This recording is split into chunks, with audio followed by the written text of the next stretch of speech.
momento del análisis con Guillermo Jeremía. No en su día favorito, pero acá nos está acompañando. Que es miércoles, bueno. Tengo que tener quietos los pies porque se ven en este plano. Mis pies, que sí, yo tengo tenés razón. Tengo temblequeo constante en los pies. ¿En serio? Sí, una herencia paterna que no hay forma que... Ahí va, vale. Así que, pero cuando no se ven, vos sabés que no hay problema. Tiene un nombre científico. ¿Tiene un nombre? Sí, ya te lo voy a averiguar porque yo tenía Ansiedad. un tío. Le vamos a mandar un saludo a Mariano Marconi, que padece el mismo... ¿También? ¿El mismo síndrome? El mismo don. Oh, tremendo, tremendo. No puedo tener nunca quietos los pies. Mirá. No, por eso recién me estaba mirando. ¿No? Entonces ahora estoy haciendo... Vamos a cortar un poco el plano. Sí, habría que cortar un poco el plano. Bueno, voy a focalizar la mirada ahí. Ahí vamos, mirando. Ahí está mucho mejor. Benevolente. Ahí mucho mejor. Bueno, ahí está, bueno, ¿cómo Guille, andan? en un 20 de enero, histórico podríamos decir, ¿eh? Bueno, importante, sí, no sé si histórico, pero... La historia se escribirá después, ¿no? Veremos qué sucede, ¿no? No lo he podido escuchar completo el discurso de Joe Biden. Es histórico porque Kamala Harris es la primera vez que una mujer es vicepresidenta de los Estados Unidos, la principal democracia todo un del signo, mundo. ¿No? Que vamos a empezar a relativizarla, ¿no? Sí, sí. Una de las democracias consolidadas en el mundo. A mí me parece que es la señal más importante de toda la ceremonia. Da la impresión, da la sensación que el margen de injerencia que va a tener Kamala no va a ser lo suficientemente amplio como para introducir cambios, pero es una señal. Bien. Si estamos en condiciones, no quiero avanzar en el análisis porque no he podido escucharlo el discurso completo, estaba con otros asuntos laborales, pero las primeras lecturas es que no colmó las expectativas que se tenían respecto de lo que planteó. Muy dentro del corset de lo esperado, claro. Diplomacia, Biblia, bueno, pero vamos a tomar contacto con Mauricio Zabalza, periodista que está radicado en los Estados Unidos, a quien saludamos en la tarde desde Telediario Federal. Mauricio, un gusto. Hola Mauricio, ¿cómo Bienvenido, estás? Mauricio. ¿Cómo anda? Buenas tardes. A ver, era de esperarse esto de Joe Biden. Esta elección, si nos retrotraemos al día de la elección, no la ganó Biden, la perdió Trump.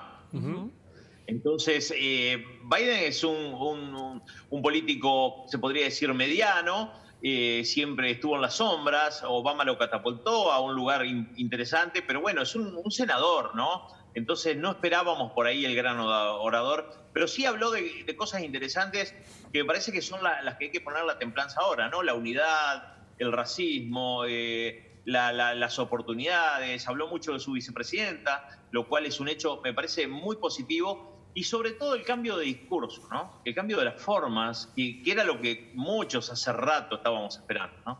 Sí, es interesante porque ha tenido algo que el mundo le está reconociendo, párrafos humanistas, ¿no? Que, bueno, en un estadista o en un político de una potencia del mundo, como mínimo, de base, ¿no? Tener un grado de humanismo que les duela lo que les pasa a otros seres humanos debiera ser condición mínima e indispensable. Bueno, con Trump eso se había perdido.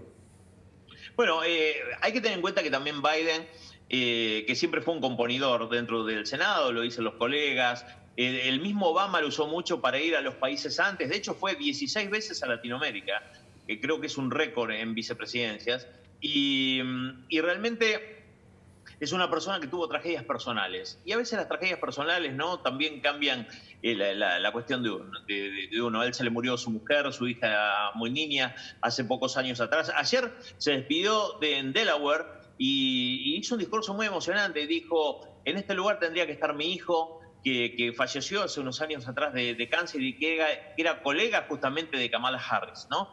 Las cosas de la política. Pero bueno, a ver, es todo nuevo. Lo que sí esto iba a firmar una serie de decretos Biden, lo cual es interesante. Vuelve a la cumbre de París, va a plantear una reforma inmigratoria aprovechando las cámaras a favor, cosa que no pasaba en 1892. Subir un presidente y tener las cámaras a favor, ¿no? También va a cortar el veto a 7 países musulmanes que había hecho Trump en su momento. No va a construir más el muro, lo cual habla de una forma directa, no vamos a estar peleando con la gente. Si tenemos en cuenta que Trump, su anteúltimo discurso fue justamente frente al muro, ¿no? Vanagloriándose de lo que había hecho, de las pocas misas que hizo. Me parece que el cambio de discurso está bueno para la primera potencia del mundo, ¿no? No te podés andar peleando con todo el mundo todo el tiempo, ¿no? ¿En qué clima social se dio esta asunción, Mauricio? Bueno, teniendo en cuenta, bueno, todo dividido. lo que se vio, el país ¿no? Está claro. Dividido. Totalmente dividido, ¿no? Hay 74 millones de personas, de las cuales un porcentaje muy grande piensan que hubo un fraude instalado por medios de comunicación, instalado por el presidente a diario en su tweet, por eso le quitan el tweet justamente. Así que habrá que ver qué pasa, ¿no? Yo no creo que, por ejemplo, un porcentaje grande de los que creen que hubo fraude vayan a cambiar de idea por más que Biden haga buenas cosas, ¿no? Me parece que el avance en el Congreso, dentro de 100 días más o menos, del juicio político contra Trump, que seguramente va a ser declarado culpable, y sacarlo de la arena política, me parece que va a estar bien por el Partido Republicano para poder empezar a sanear y ver sus nuevas figuras. Hoy Mike Pence, su vicepresidente, estuvo en la juramentación. Hasta el final se quedó y me parece que es un gesto muy bueno, institucional, de alguien que fue gobernador de Indiana, o sea, que sabe de las cuestiones institucionales, ¿no? Y también, bueno, este tema de salvar la democracia entre todos, ¿no? Mauricio, escuché un tramo del discurso de Biden en el que decía que lo que le había pasado a los Estados Unidos, bueno, lo que ocurre en el Capitolio, algo de lo que vos decías respecto de la división de la sociedad, lo dijo 2 o 3 veces, esto no es Estados Unidos, esta no es la democracia, como si fuera un error en la historia. No es tratar de ocultar la realidad, de no ver lo que está pasando, porque es lo que sucedió. Bueno, hay cuestiones raciales que no estaban empoderadas y que no vienen de ahora. Estamos hablando de cosas que vienen de la guerra civil, ¿no? Cuestiones con el sur y ese tipo de cosas, ¿no? Lo que se había logrado es lograr equilibrios en un país que es de leyes, ¿no? Al estar estas personas empoderadas, bueno, pasó lo que pasó, ¿no?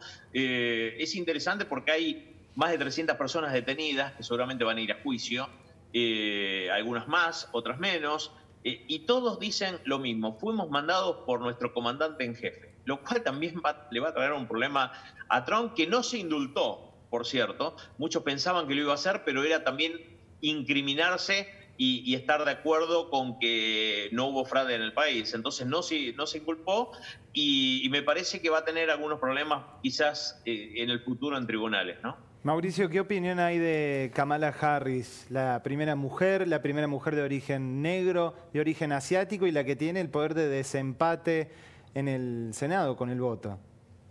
Bueno, para la comunidad inmigrante, que es muy grande en este país, que son los que trabajan a diario en el país, me parece que es un hecho importante, ¿no? Una hija exclusivamente de inmigrantes, que de pronto no come ni comida americana en la casa, ¿no?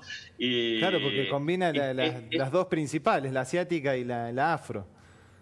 Exactamente. Me parece que es interesante y ella hizo un trabajo, antes de ser senadora, muy importante como fiscal del estado de California en aquella, cuando caen los bancos. Ustedes se acuerdan, el final de la época de Bush, ella hizo un trabajo muy grande defendiendo las casas de la gente contra los bancos. O sea, para que vean por dónde va el discurso por ahí de Kamala Harris, yo te escuchaba y es perfecto lo que decís, que de pronto hay muchas expectativas que no van a ser colmadas, porque también hay un ala política, incluso dentro del Partido Demócrata conservadora, pero me parece que la inclusión de Kamala Harris, de Bernie Sanders, que va a trabajar en el gobierno, de 2 premios Nobel que van a estar justamente trabajando en la cuestión ciencia de Biden, habla a las claras que por ahí de pronto vamos a tener un nuevo tiempo en este país, ¿no? Y sobre todas las cosas, uno de los primeros decretos, van a poner el barbijo obligatorio en todos los edificios federales y también en todos los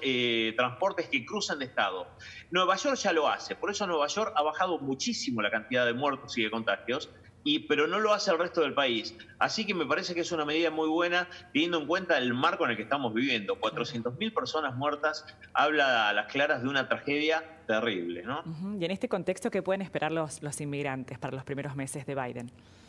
Bueno, hoy se va a presentar una reforma inmigratoria, que la reforma inmigratoria desde el año 86 de Reagan, que no se hacía. ¿Por qué no se hacía? Porque siempre a Obama le faltaban los senadores, a Bush le faltaban los representantes, ¿no? Y esta situación que se da ahora, que es rara, no pasaba desde desde que pierde las elecciones Benjamin Harrison en manos de Cleveland, que volvió al gobierno en 1892, de tener todo. Cuando yo veo todas las manifestaciones que hay de Trump y de fraude y este tipo de cosas que realmente no son verdad, fueron desestimadas a las Cortes, porque si no el Partido Demócrata sería una organización criminal, ¿no?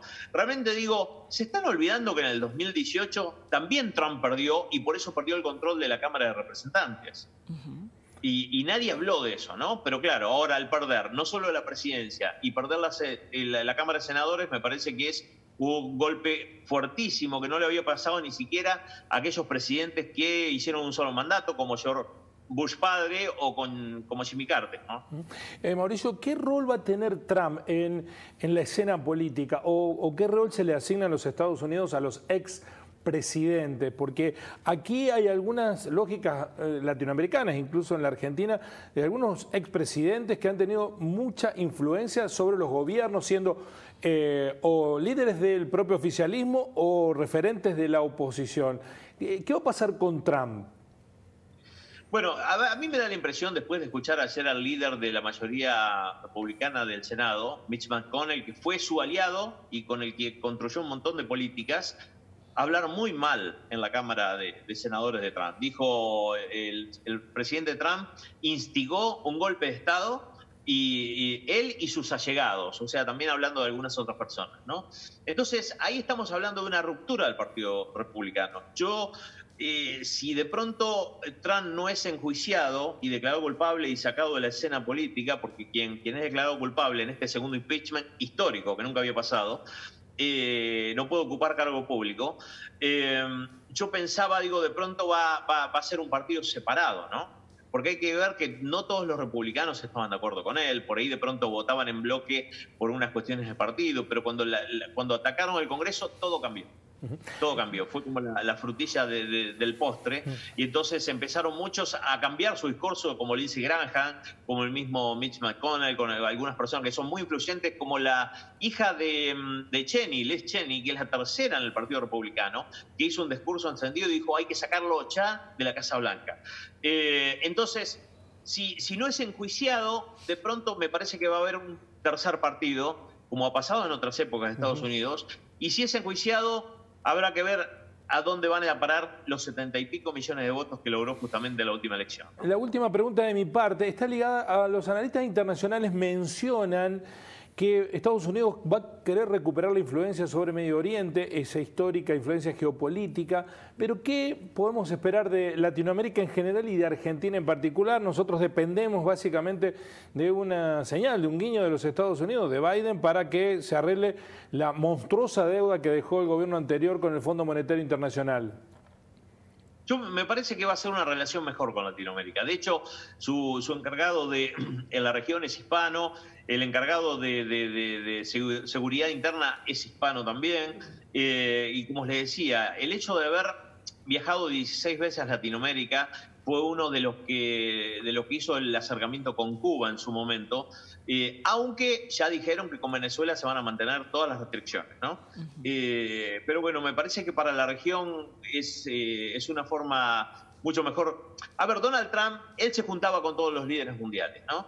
El problema de Donald Trump, que después cuando llegaba a Estados Unidos hacía valer su lema, hacer América grande de vuelta, y obviamente hacía todas las cosas dentro de América, ¿no? Me parece que Joe Biden va a estar mirando un poco más al mundo y seguramente va a tener reuniones con Angela Merkel y algunas personas más sobre las cuestiones de Medio Oriente y todo lo que hay en esa región.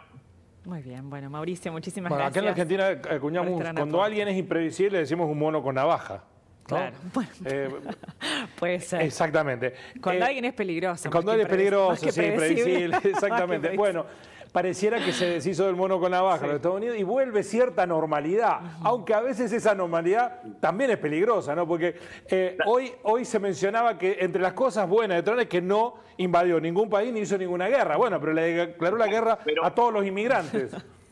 Pero dejó un país dividido. Sí, sí. Usted tiene que ver la virulencia que hay en cuanto a la división. Yo creo que es peor que en Argentina, la grieta. ¿Ah, sí? Es peor.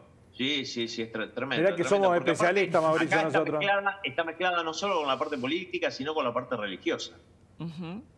Claro, es ¿no? muy, Acá muy hay profunda, mucha influencia con la parte religiosa. Y Trump, en cierto modo, encarnaba, no sé, un nuevo Mesías para mucha gente. Y entonces estamos en bordes muy peligrosos, ¿no? Y esa gente obviamente está enojada y piensa que de pronto viene el comunismo y no sé, y un montón de cosas que de verdad yo no creo que pasen en este país, ¿no? Yo vivo frente a una de las rutas de acceso a la ciudad, a Manhattan, y uno viendo todo el movimiento que hay diario. Eso no va a parar, definitivamente, y la rueda va a seguir corriendo, ¿no? Me imagino. Bueno, la próxima, Mauricio, queremos oír esa guitarra que tenés colgada por allá atrás. También. Tengo varias. Es que soy músico. Ah, mirá vos. Bueno, muchísimas gracias por tu reporte. Hay que hacer de todo en Estados Unidos. Bueno, acá también. Acá también. Creo que allá lo remuneran mejor. Claro, es más redituable allá. Muy bien, muchísimas gracias por tu tiempo, Mauricio. Gracias, un abrazo. Mauricio. Adiós. Bueno, muy bien. ¿Cómo hablamos mucho de los Estados Unidos, no? Mucho, ¿no? ¿Está bien eso o está mal? Y depende cómo uno lo mire, ¿no? Pero me parece que tendríamos que tener más autonomía en algún punto. Un poco, ¿no? Un poquito. Sí, creo que se nos instalan también demasiado muchos relatos respecto del que país es del inevitable, norte, claro. que porque el flujo informativo de Occidente lo dominan los Estados Unidos. Cuando empieza uno a contrastar, ve que esa perfección que se nos vendió durante tanto tiempo, siglos, respecto de lo que era la democracia norteamericana, no es tal, ¿no? Decía algo Mauricio que es muy interesante. La grieta tiene, además de cuestiones religiosas, cuestiones etnográficas, raciales. Por eso es mucho más difícil de resolver que la nuestra. La nuestra está alimentada por una lógica política, coyuntural, oportunista, que yo creo que estuvo signada a lo largo de la historia de la Argentina también, por los lógicos intereses de puja de recursos económicos, de distribución de la torta, como se dice habitualmente. Pero que aquí operó y está funcionando otra dinámica de los acontecimientos. Pero cuando vos tenés odios que están ligados con el color de piel, con la religión, con las creencias, con las creencias. Sí, o sea, esas cosas son muy fuertes. O con los regionalismos. Nosotros tenemos una división centralismo resto de la Argentina. En los Estados Unidos, los centros urbanos, de hecho, en la votación ha quedado claramente establecido, tienen una mirada de su país que es bien distinta cuando vos te corres 100 kilómetros adentro. Sí, total. Parece en otro país. Parece en otro país, de hecho lo es, porque bueno, la Confederación tiene 50 estados que son estados diferentes, incluso con perfiles, con leyes, con economías, impuestos. Es una organización política distinta que nos cuesta comprender a nosotros, porque lo dijo el propio Donald Trump, que llegó al poder y dijo, bueno, al fin y al cuenta tenía más poder cuando era empresario que estando acá, pero claro, porque el poder está acotado a una representación que está acordada. Se quiso rebelar contra eso Donald Trump y así le fue. Nos encontramos mañana. Así son las cosas. Muy bien. Muchas gracias, Guille.